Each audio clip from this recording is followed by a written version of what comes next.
Hi everyone, Lazy Fire here. Welcome to the Hate the Player podcast. It's episode 22 now, I believe. Yeah, right? We've been doing this for a little while now, about half a year. And of course, with me today is I am Arnold. No. Yeah, okay.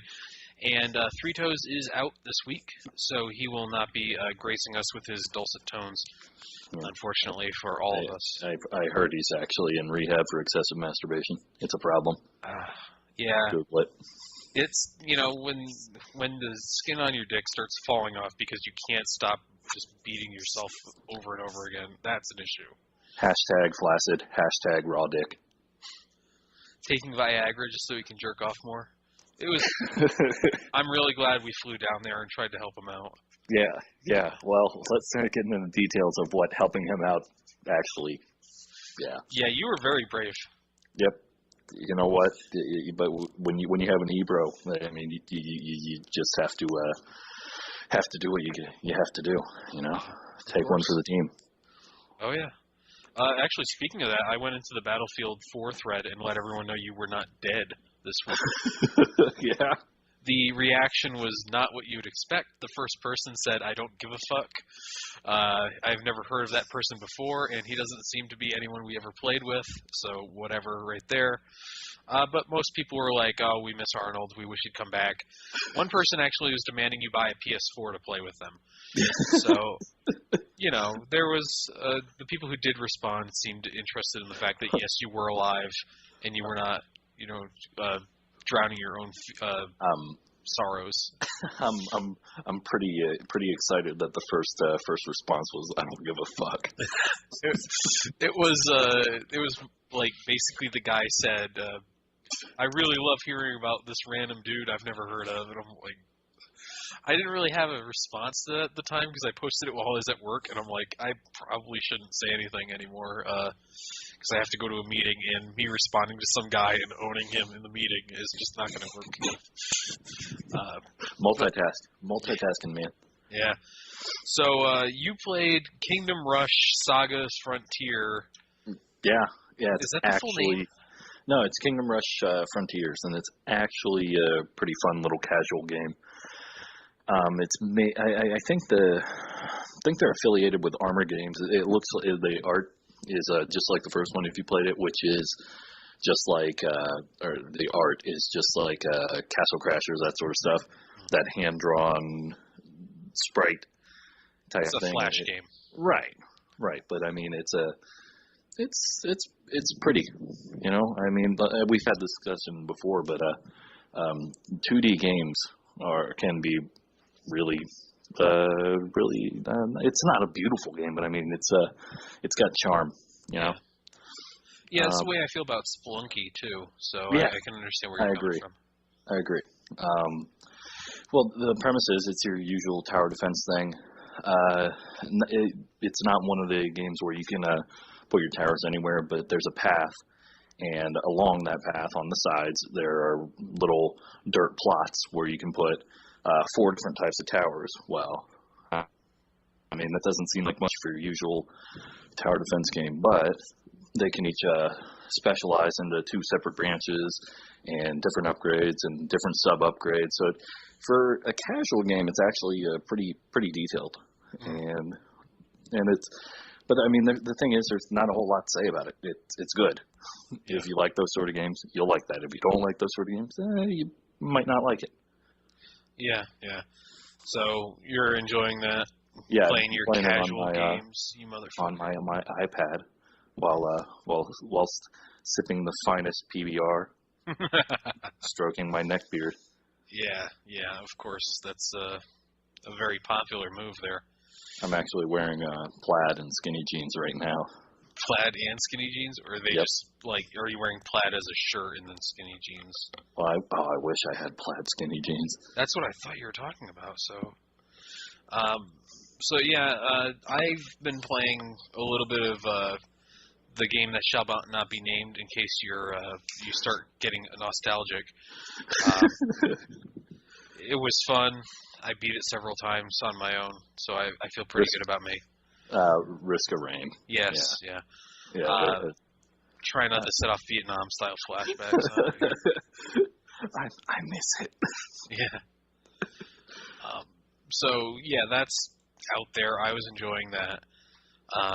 But right now it's sort of I'm waiting for you to get back to it. Hellbender said he wants you to get back so he can play with you. Yeah.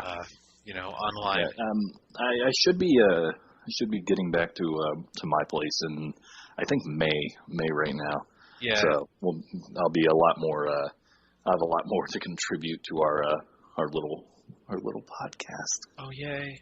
And I'll be able to play Risk of Rain, which, by the way, I know we've talked about it before, but Risk of Rain is freaking sick, and you should get it because it's really good. It's a great game, and it's fun every time you play it. Yeah. Yeah, I really enjoy it. With more people, it does get a bit more hectic in a lot of ways, but it is still pretty fun.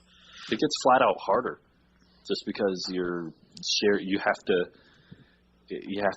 share items, more or less. Oh yes, always a good time. Yeah. So yeah, to get into some other stuff, I've played a lot of Splunky this weekend while I was waiting for stuff to encode or upload. This week, when I had a couple days where I was not at somebody's house doing something else, which was new because last week I was playing. If you ever play board games, one that a friend of ours found and kind of made his own cards for is this game called Two Rooms and a Boom. And I had 2 days where we played that, and then another day we went back to the same person's house and played this game called Ladies and Gentlemen, and that was actually a lot of fun too. I think I explained that to you last week at the podcast because I had a really good slam on somebody because I got them when they were telling me how they were going to teach me how to be married, and they had just gone through a nasty divorce, and I said, no, I want to stay married. I thought you'd appreciate that line more than he would because he seemed pretty fucking angry about that line, but he should probably learn. No, I'm past all the bad feelings, so we're good. Well, hey, I remember the time Three Toes early in one of the podcasts.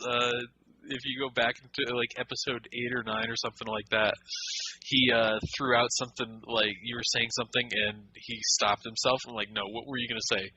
It's like, that sounds like grounds for divorce or something like that. Jesus Christ, we're terrible to each other. Problem solved. Yeah. Who knew he would be so prophetic? But yeah, Two Rooms and a Boom is an interesting game. What you do is you divide up into a number of people, depending, just halfway, basically. So if you have 8 people, there are 2 teams of 4. And what you do is you take a bunch of cards at random from your this deck. And one person is the president, the other person is the bomber. Okay? And the idea is for the red team, who are the terrorists, I guess that makes the blue team the counter-terrorists. The terrorists want, at the end of the game, to have the president in the same room as the bomber. And if that happens, then the terrorists win. And if the president is not in the same room as the bomber at the end of the game, the blue team, the counter-terrorists, win. So it's kind of like Counter-Strike, but not quite. So what you do is, the way this happens is that you have 3 minutes at the start. First thing that happens is you divide into 2 teams, like I said, but each team has a captain that's decided before the game even starts. And you can actually mutiny against your captain by pointing at somebody, including yourself. And if everyone points at you, or a majority of the people point at you, you become the new captain.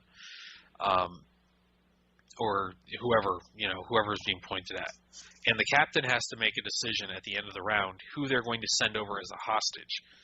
And it takes 3 minutes the first round, 2 minutes the second round, and a full minute the last round.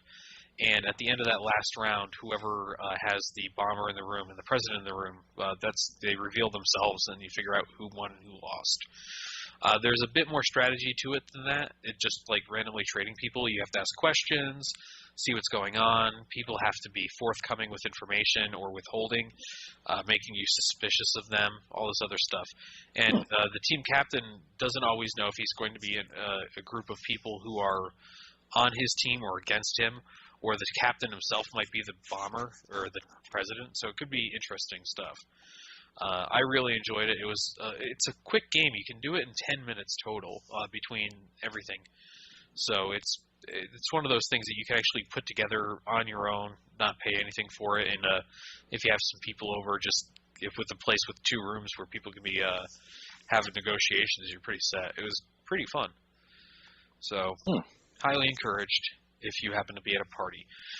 But outside of my meat space games, ha ha ha ha ha.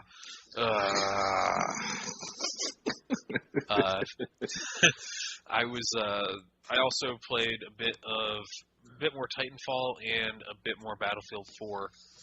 Have your opinions changed on Titanfall at all? Anything?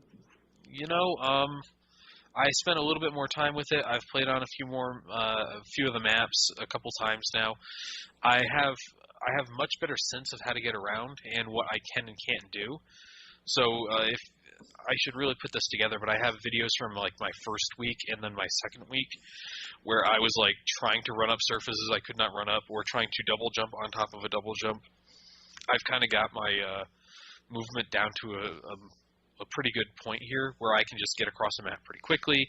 I still think overall that the game is not about killing other people so much as it is about doing amazing things to get those kills. You're still so mobile, and it's so much fun to just jump around and like flank an entire team and just unload on them. One of the things I like, there's this one map that's like kind of hovels and stuff like that.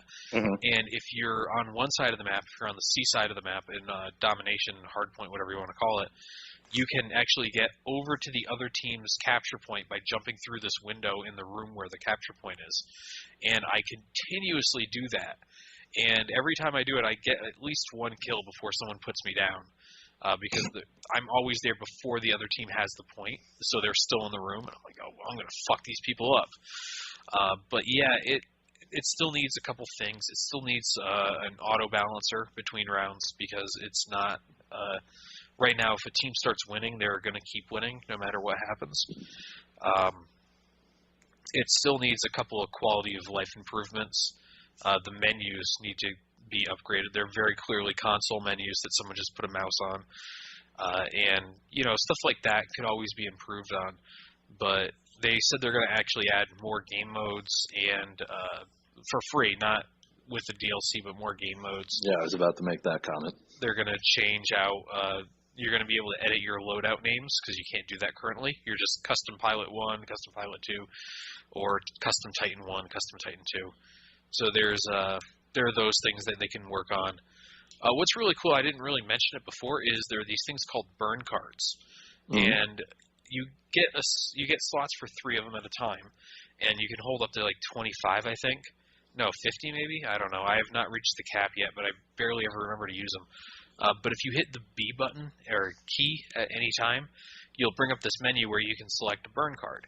And when you activate one of those things, what happens is whatever's on the card. So it could be something. I had one the other day that was it was like radar, and it would constantly show. It was like basically an SR-71 from Call of Duty Black Ops.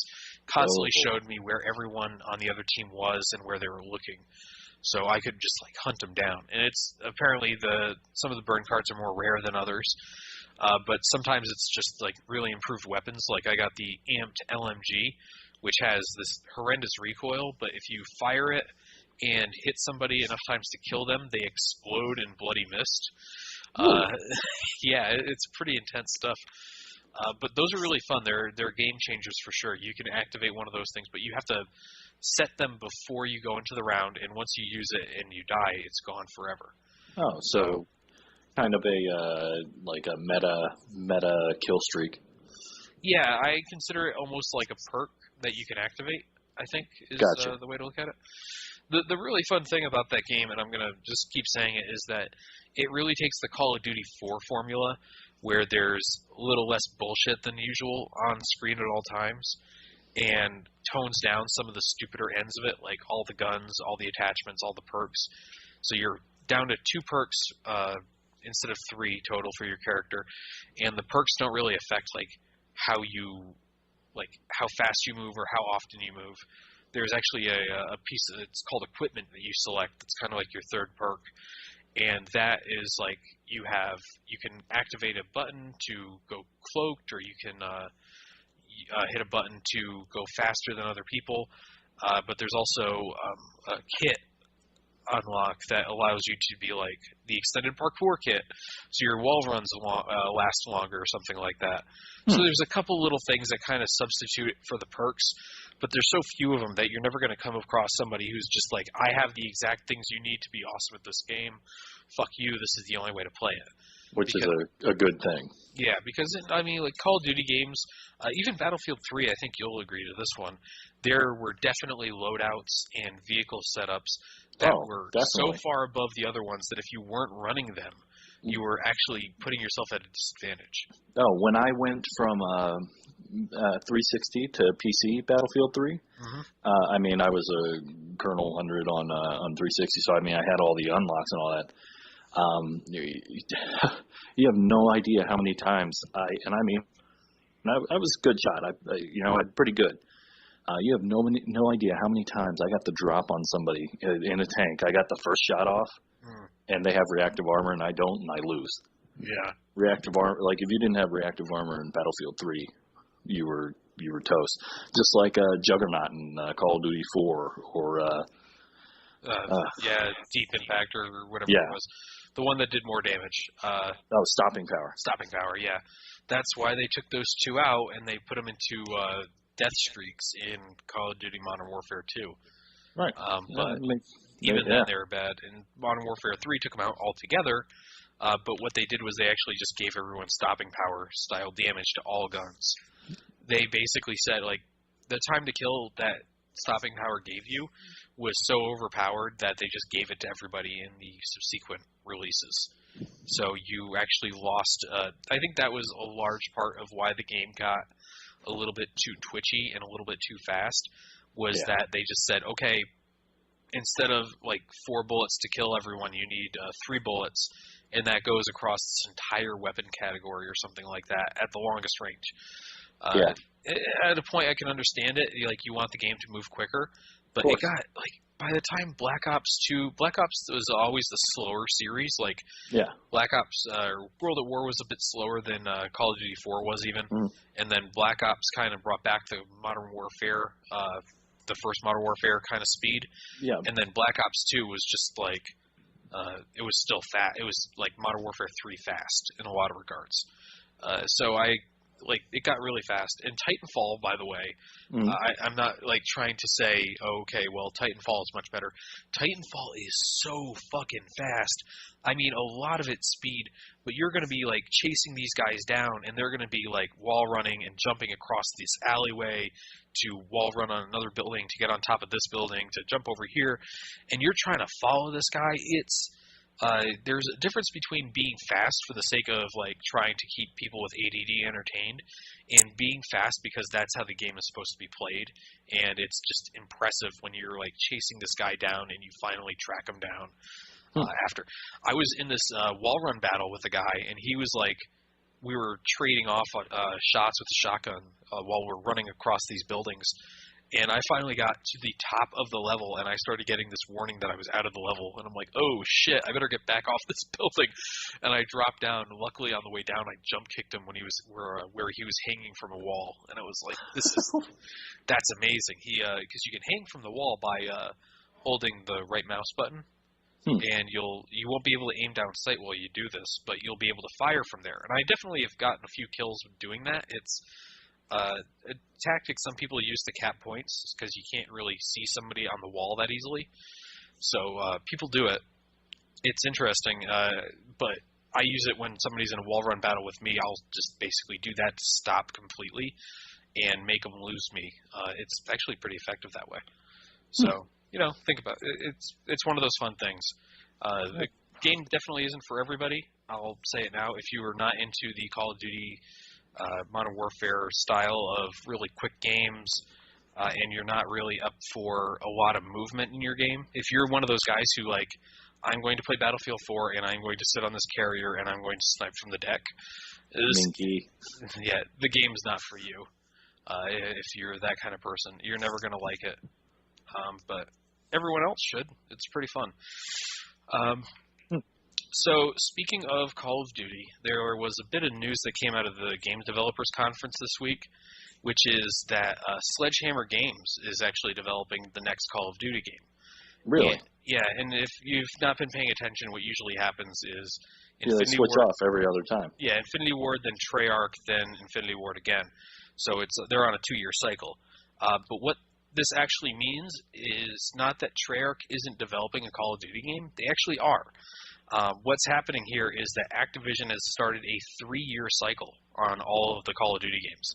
So it's going to be Activision is going to have Infinity Ward, Treyarch, and Sledgehammer developing Call of Duty games as the main studios. Jesus Christ. Okay, now, on top of that, you have Raven Software, which does a lot of the maps and map packs for the game.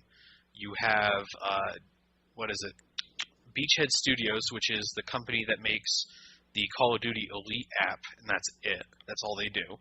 You have Vicarious Visions that does a lot of the ports and upgrades and such like that. And then you have, who else do they have? Neversoft does a lot of like middleware and developing for these games. Okay, those studios right there encompass like almost 50% of the active studios at Activision. And actually, sorry, if you combine that with their other big franchise that's going right now, Skylanders, which takes up Toys for Bob, Vicarious Visions, I think High Moon Studios does some stuff for that because they are the War for Cybertron guys. Yeah. It's like Activision right now has put all their eggs in 2 baskets, and it's amazing. I don't understand. I don't know, man. I can tell you. I mean, I'm somebody who's gotten every Call of Duty since. I mean, I have all of them except for 3. Yeah, no one has 3. I remember playing it, but yeah. So I think it was just that it had a different engine. It looked weird. I remember it looking weird. Anyway, but I mean, the last Call of Duty game I really enjoyed was Black Ops. Yeah. And then after that, like I kept buying them just kind of out of the same way that I bought Halo Reach and Halo 4. And then I remembered that, oh, hey, I really enjoyed Halo 2 and Halo 3. Maybe this one will be as good as that one. And maybe it's just my taste changing. Maybe it's me getting older. I don't know.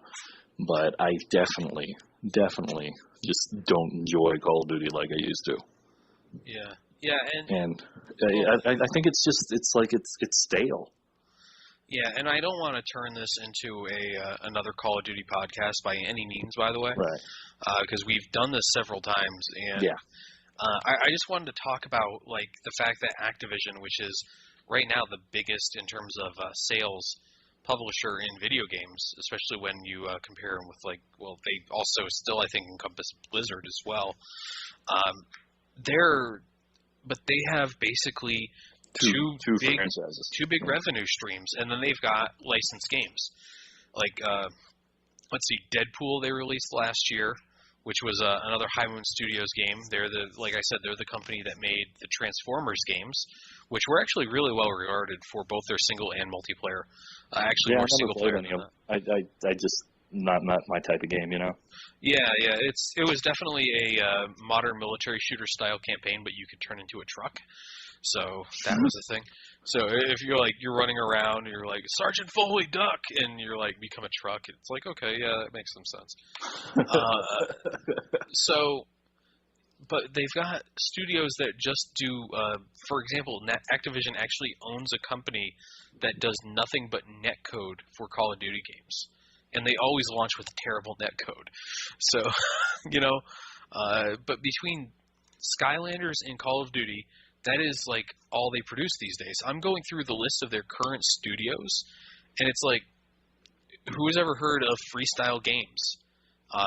They're a company that has produced DJ Hero 2, and Sing Party in their time as an Activision game company. Let's see, Radical Entertainment. Guess what they've made? What? They have made The Adventures of Rocky and Bullwinkle and Friends back in '92 for the NES.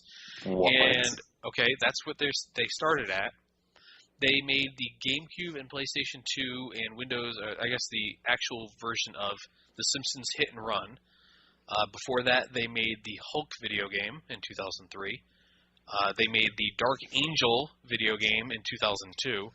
And their last two games were Prototype and Prototype 2.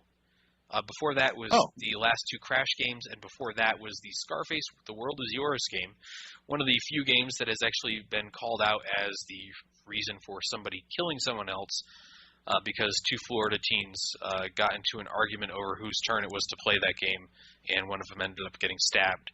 Of course, that person was the one who was supposed to play the game, it's Florida. and he just did not want to do it. So, look at the stuff I told you. Oh, sorry, they also made Wayne's World in 1993, because that was a hot title. But yeah,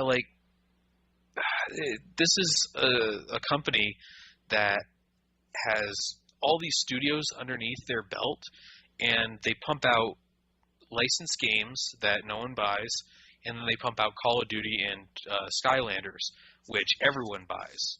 And actually, sometimes the Call of Duty audience and the Skylanders audience are the exact fucking same kids, because 12-year-olds have no sense of fucking taste and will buy both things. So I mean, what happens when the pendulum swings back? And well, I mean, this is the question people have asked the Activision CEO, Bobby Kotick, about this before.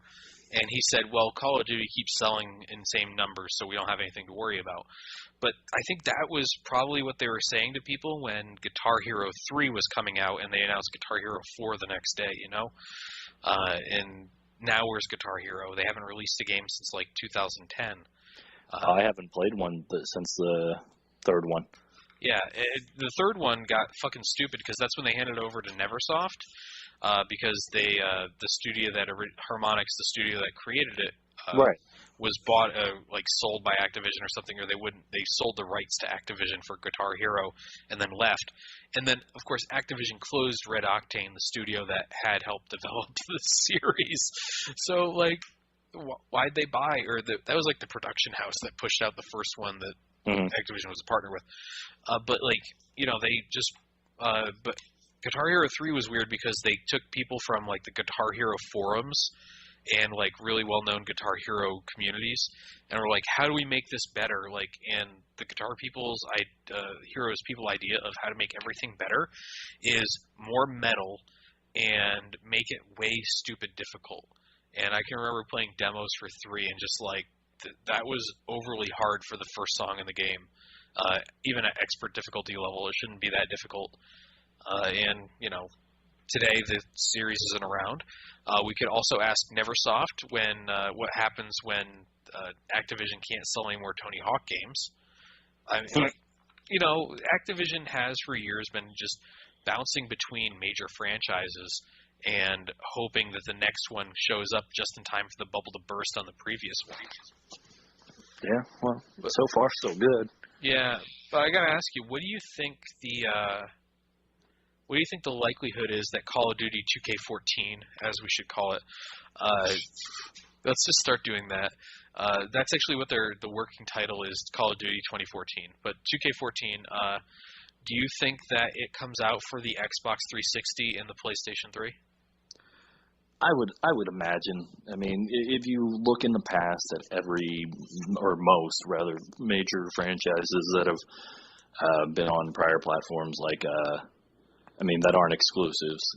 I mean, you could go back to the launch of the 360 had shit for launch.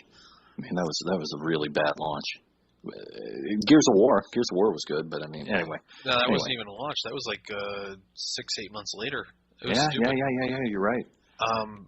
But I'm thinking sports games generally come out on 2 platforms at a time. Right. Half-Life 2, oddly enough, came out for the Xbox and the Xbox 360. Yeah, I heard it was terrible on the Xbox. Yep, it was because it was not ready for that. Man, I should just look at my release things. But I mean, yeah, it was a lot more with the PlayStation 3, I feel like.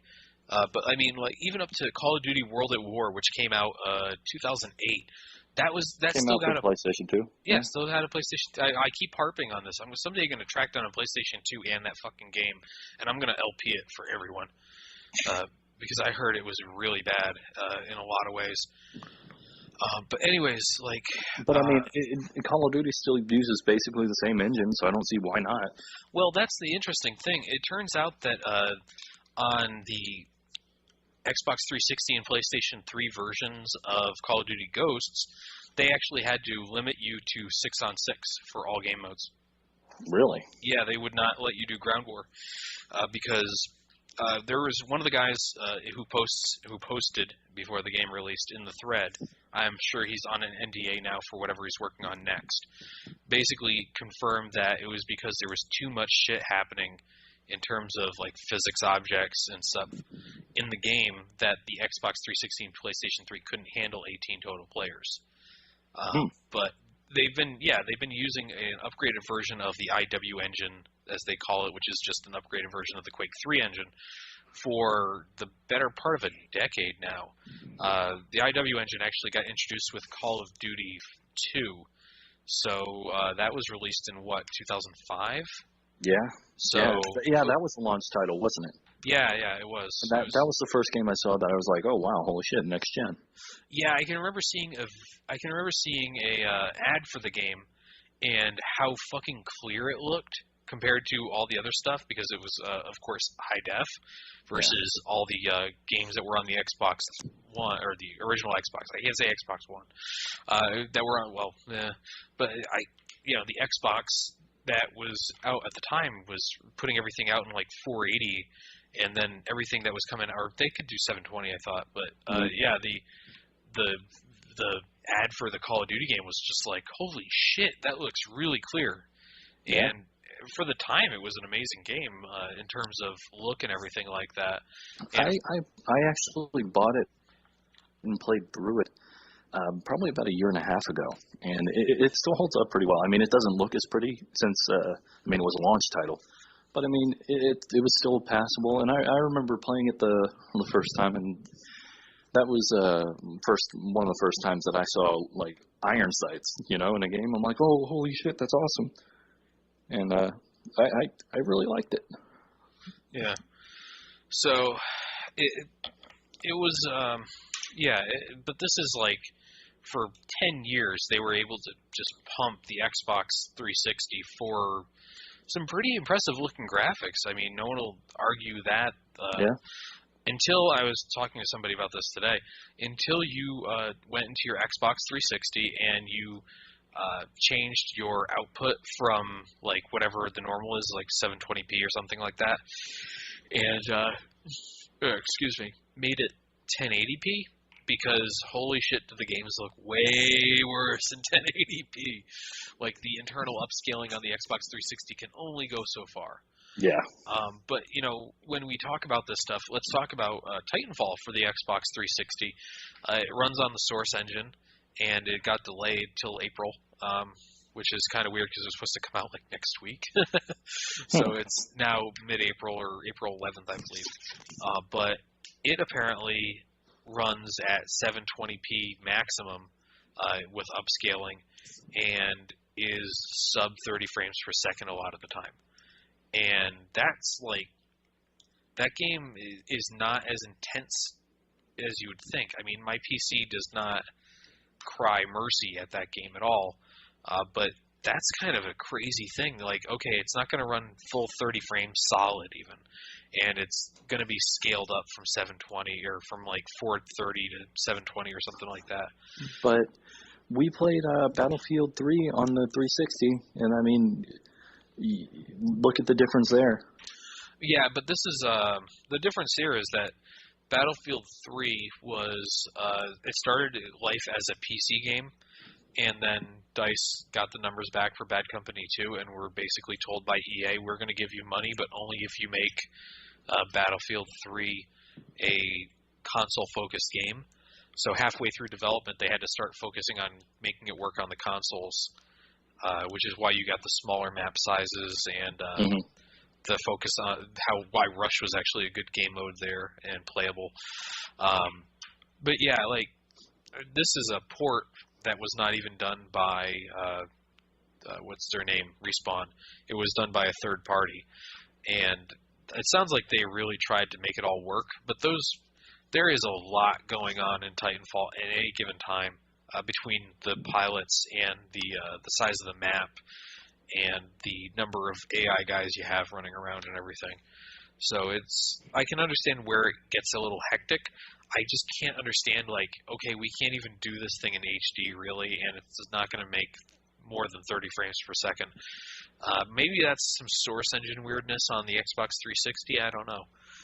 It could be, because I remember the Orange Box, and a lot of the Source Engine games there didn't seem to, they weren't really impressive, you know? Yeah, but I've never heard any complaints about the Portal series, for example, on the Xbox 360. Yeah, that's true. So, that's true. I mean, it was playable. Or Left 4 Dead or anything like that all use Source. I imagine that it might be that because Gabe Newell for whatever reason, really hated Microsoft's console this last generation. And so he ate it. Yeah. He's got $1 billion. He could figure this out. But yeah, it seems like maybe Valve, because there was not really a lot of respect for the Xbox 360, might not have put the tools in for Source development on that platform. I mean, yeah. You can count the number of Source games released on one hand for the Xbox 360 that weren't in the orange box, right? Yeah. Portal 2, Left 4 Dead 1, Left 4 Dead 2. Yep. Yeah, that's it. Like, everything else was in the orange box. Speaking of that, I mean, Valve must hate money. Why haven't... well, no, I mean, obviously they're printing money with Steam and all that, but where's Half-Life 3? Where's Left 4 Dead 3? I mean, Left 4 Dead, that's one of those games that's probably the best co-op game that I've played in the past. I mean, I'd really have to think of one that's better. Left 4 Dead 3 is a weird thing to talk about because Turtle Rock Studios, the company that made those games, I don't think they're part of Valve anymore. They had been bought by Valve before they even released Left 4 Dead. Let me see, but they're making something else.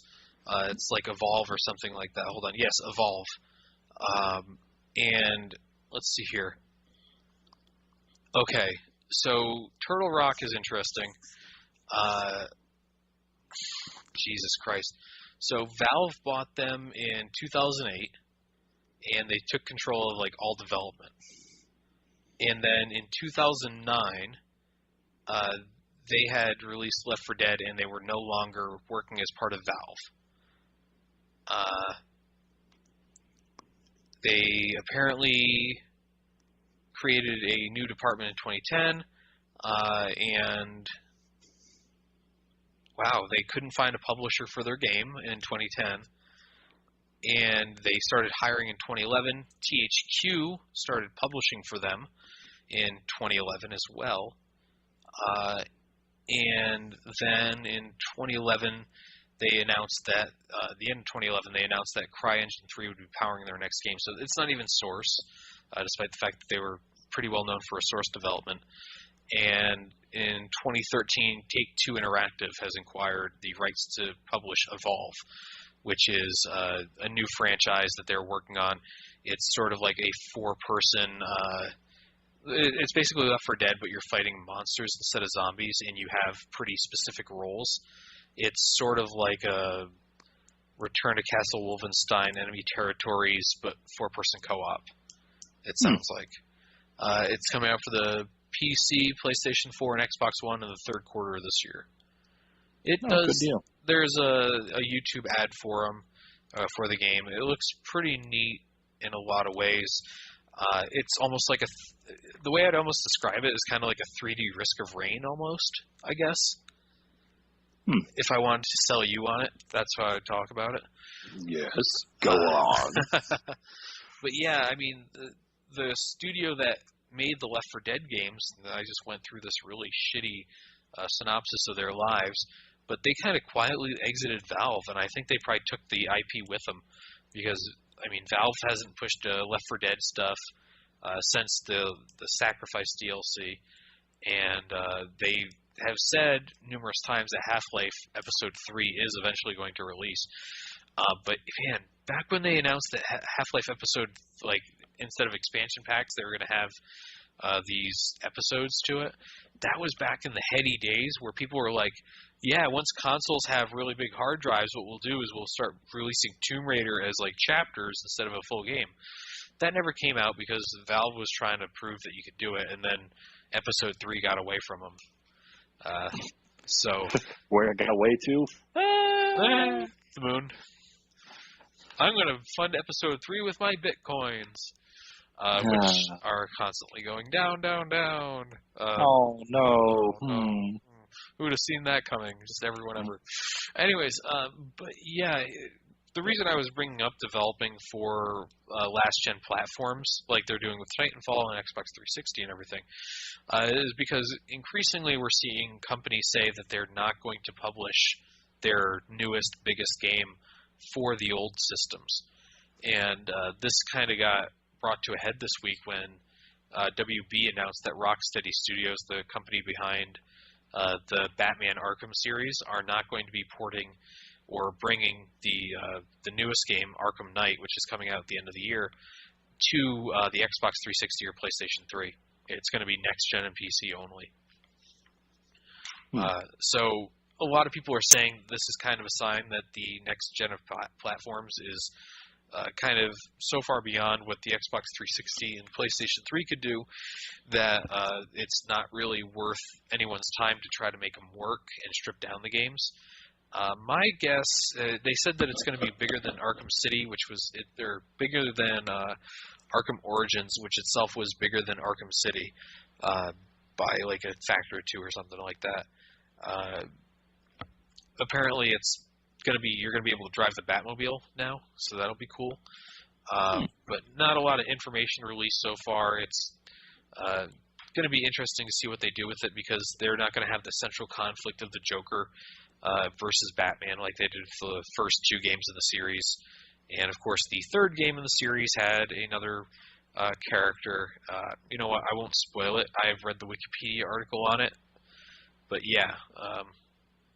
Anyways, the whole thing is like, how are they going to really? This is announced as the very end of the trilogy or the series. So anything after, like, I expect them to put in everything for the last game, and I'm really looking forward to it because Rocksteady's developed some really great games in the Arkham games. Yeah. Arkham Origins I have not played, but I've heard bad things. Nor have I haven't either. I've got Arkham Asylum probably a year or two after it came out. I'm not really one for beat-em-up games, but that game had a really unique feel to it. Yeah. And it was more, it punished you for button mashing. It was all about, like, you had to almost play like Batman, because Batman doesn't just run in and, like, he's all, like, I don't know what the word is, like, not tactical, because that's kind of douchey. I don't know. He's Batman. He bats things. He's Batman. Yeah. That's how he fights. Swear to me. Yeah. And that was really why I liked that stuff. I hope they make his body based off of Ben Affleck. I'm Batfleck. Yeah, that'll be fun to watch. That's how they'll tie into the new movie that they're still writing the script for, apparently.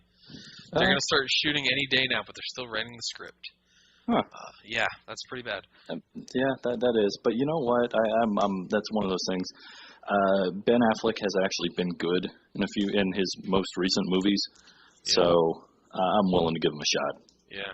Argo was really good. God, there were like two other ones. I don't know. I can't think of top of my head. Town? The Town? No, I didn't see that. Oh, really? You should. It's a really good movie. He directed it, too. And John Hamm's in it, if you happen to be my fiancé and obsessed with him. But, I mean, he's come a long way since Jay and Silent Bob, you know? Yeah. He's come a long way since he was like the guy you laughed at because he was in shitty movies all the time. Right. Yeah. But yeah, he. Okay, we're getting off topic here and talking about how dreamy Ben Affleck is, but the point is. I gotta change my panties. Hang on. Yeah. Okay. Go ahead. Okay.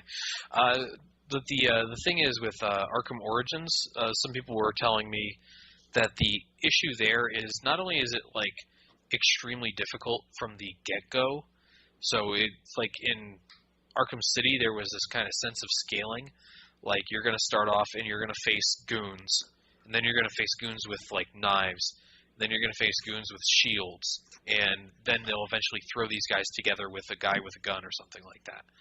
Yeah. In Arkham Origins, apparently within the first like hour of the game, you are fighting all those types mixed together, and it gets really intense and really difficult very quickly. So it could be interpreted as like, listen, you fuckers have paid for 2 of these games already. You know what's coming. We're just going to give you what you expect from the end of the game from the outset, and you can kind of deal with it, which I think is totally fine. I mean, that's why they stopped doing training missions in Call of Duty games. But at the same time, it's like you've got to have that difficulty scaling because this is a different game. And you can't expect people to come in and, like, even if the controls are the same, you're going to have different gadgets and they're going to work differently. And you're going to have different ideas of how things are going to function and all this other stuff that people have to get used to. Like the bat claw thing that I use all the time in that in the other Arkham games to like pull weapons out of people's hands or make people stumble. If that functions any differently in the other games, like if it pulls shields off of people instead of doing nothing like it does in Arkham City, then I'm going to want to know it and I'm going to want to have to learn it and kind of have it ingrained in my memory. I don't want it to suddenly come up and like find it out by accident halfway through the fucking game. But one of the things that Arkham Asylum did was that it had instead of like having these copies that could be leaked and people could play through the entire game, it had this one section where you have to glide a pretty long distance. And what they did was they changed the code in the alpha and beta versions of the game, and so you couldn't make the glide all the way to the other thing, and you would never be able to complete the game if you got a leaked copy before the game went gold. So right before the game went gold, they just changed a variable, and they called it a day, compiled the code, and sent it out. And that was actually how they did that, and they did that in Arkham City as well, so people didn't really pirate it too much. That's clever. Yeah. In Arkham Origins, apparently they didn't pull that stuff down from all the versions of the game. Oops. And what they call progression bugs are still in there sometimes. Under certain conditions, you will not be able to progress through the game all the way because the issues that were at hand in the beta versions of the game are still in the golden copy. So the copy that went to print has problems. And WB announced that they're going to release DLC for the game, but they are not going to patch it to fix these bugs. So some people are never going to be able to finish the game or have to go find like a strategy guide to tell them how exactly to make the progress bug go away. That is just kind of bullshit and speaks volumes for the kind of company WB is about this whole thing. Like, we want your money, but we don't want you to have fun with this game unless you give us more money. So I'm interested to see what happens. I'm sure that they are going to release Arkham Origins or Arkham Origins 2 or something like that at some point, where they further explore Batman versus the Joker after Rocksteady finishes with the franchise. But at this time, I think the last one I really am going to play and the next one I'm going to play in the series is probably going to be Arkham Knight, because I don't see myself ever picking up Origins until they fix those bugs. Yeah, besides that, I've never bothered getting a controller for my PC, even though I have 360 controllers. I don't have any wired ones, and I don't know. It just doesn't feel right playing that sort of game without a controller. Yeah, and when I was doing the LP of Arkham City, people were telling me like, no, I did it with a control or a mouse and keyboard, and it makes sense. But at the same time, like I could not ever imagine doing it with that mouse and keyboard setup they described, because you like move forward and like, oh, you can quick fire all your stuff by hitting your various number keys. It's like that's actually kind of nice. I like that idea. But at the same time, I also like being able to figure out how to control shit. All I want is a neural uplink that can do what I'm thinking. Oh, that's man. it. Thanks. Yeah, someday I'm gonna have to tell you about this podcast I listen to for laughing at sometimes. It's called Mysterious Universe, mm-hmm. and the guys on it are these two Australians who are like conspiracy theorists who believe in ancient aliens and like all this stuff that's just absolutely insane bullshit. They had this guy on who believed he was trying to find the tomb of Alexander Helios, who was the son of Mark Antony in ancient Egypt and mm-hmm. Rome, of course. But he believed that the tomb of Alexander Helios was actually somewhere in Illinois. And What? Because Alexander Helios disappears from the record of history after Augustus's triumph, after he defeated Cleopatra and Mark Antony, and this guy believed that what happened was that Alexander Helios went back over to Egypt, grabbed his parents' bones, and brought them and Alexander the Great's bones as well over to the U.S. Back in, 28 BC or something like that, and has a giant tomb out in Illinois. And that's why all the Indians are white. Wait. Yeah. And he technically controlled all of the U.S. and Canada back then. He had an empire.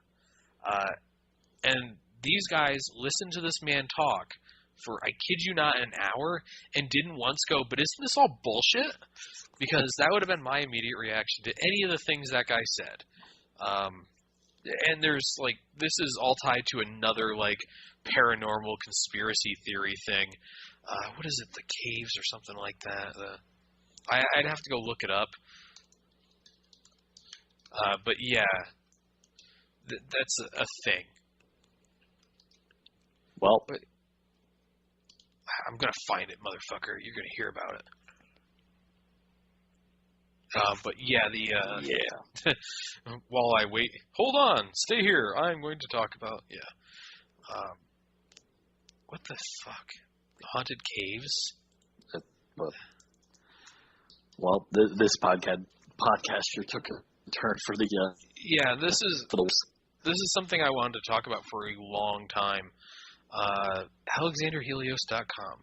Oh, the Burroughs Caves. It's, the Burroughs Caves are an interesting thing in and of themselves, because it's it's these caves out in Illinois, this guy claims, are filled with, these ancient artifacts from Egypt and shit. And somehow every anthropologist and archaeologist who's ever looked at any of the stuff he's found has said it's all fucking fake. And he's never let, the guy who found it has never let anyone near the caves except for himself. So the guy who says that, this is where Alexander Helios is buried and he brought his parents' bones over, he's never actually been in the caves. He's never gotten near the caves. All he has to go on is pictures that he's seen, and he's like, I'm not an expert in history or anything, but I'm self-taught, and I've looked at all the pictures, and I can tell you those are directly from Alexander Helios and from ancient Egypt. Clearly. But for whatever reason, no one ever says, but isn't that all bullshit? And the guy never stops. No one ever questions these crazy people. Definitely not the hooker that I killed and placed there. Yes. Don't look there. What? Yeah, it's... Anyways, we'll talk about Mysterious Universe, next week when Three Toes is here to maybe temper me somewhat, because otherwise I'm going to fucking go off on it. But yeah, we should actually wrap this up. I just don't have the heart to stop you. Yeah.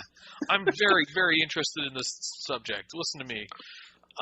But yeah, well, that particular thing I think you'll love because it's like kind of they also do constant like there was a Bigfoot sighting in Western Ontario and here's how they describe it and it's like what well okay and then they're like the government's obviously covering it up too. Clearly. Yeah, it's either the government's covering it up or Bigfoot's not real. Could be one of the two. So yeah, you feel satisfied with our conversation today, Arnold? I guess that's a word that you could use if you were talking about something that satisfied you. Yeah. Okay, that's I guess that's a yes then.